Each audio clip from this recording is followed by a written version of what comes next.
गंजाम जिला सोरडा पंचायत समिति अध्यक्ष कार्य बिल काउंटर साइन क्षमता प्रत्याहार उपजिलापाल दायित्व सोरडा पंचायत समिति अध्यक्ष साईपाणी मल्लिक कार्य बिल रे काउंटर साइन कर क्षमता प्रत्याहार कर गंजाम जिलापाल 6 जुलाई 2026 रे भंजनगर उपजिलापाल को पत्र जारी कर कार्य बिल रे काउंटर साइन करने पत्र माध्यम निर्देश देते। यह पदक्षेप ओडिशा पंचायत समिति अकाउंटिंग प्रोसीजर रूल्स 2002 नियम 16(2) अनुଯାयी नियाଯାଇଥିବା पत्र उल्लेख कराई।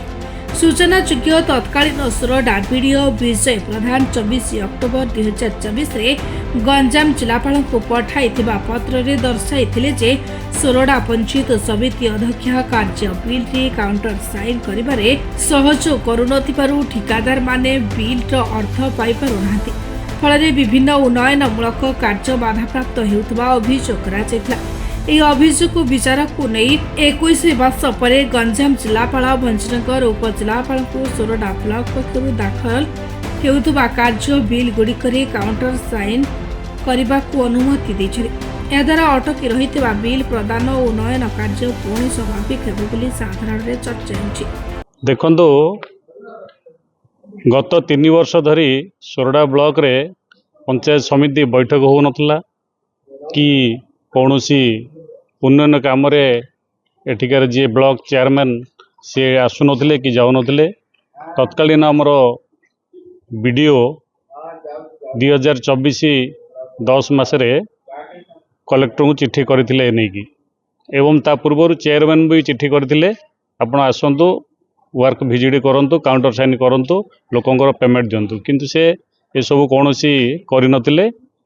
तो जो 2024 मसीह आमर तत्कालीन बीडीओ जो जिलापाल को चिट्ठी करथिले जे चेयरमैन आमको सब कार्य असहयोग कर से जो तांकर आर्थिक जो क्षमता अच्छी प्रत्याहार करा जाऊ।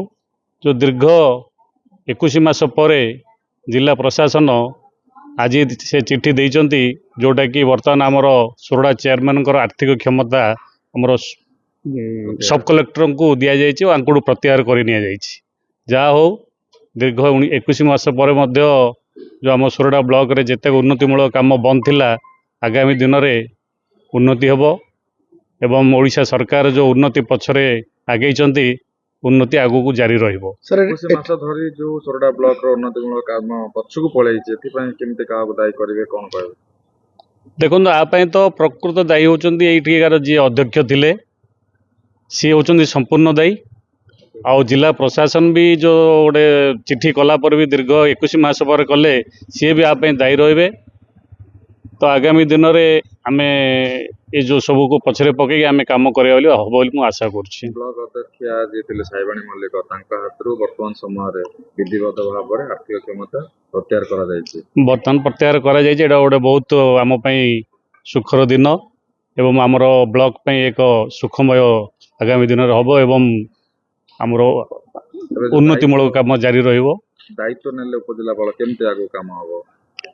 देखंतु उपजिलापाल जने सरकारी ऑफिसर सी सब तत्पर रहिबे केमती उन्नतिमूलक कार्य हबो एवं सोरडा ब्लॉक उन्नतिमूलक कार्य बहुत आगु आगे हेबो।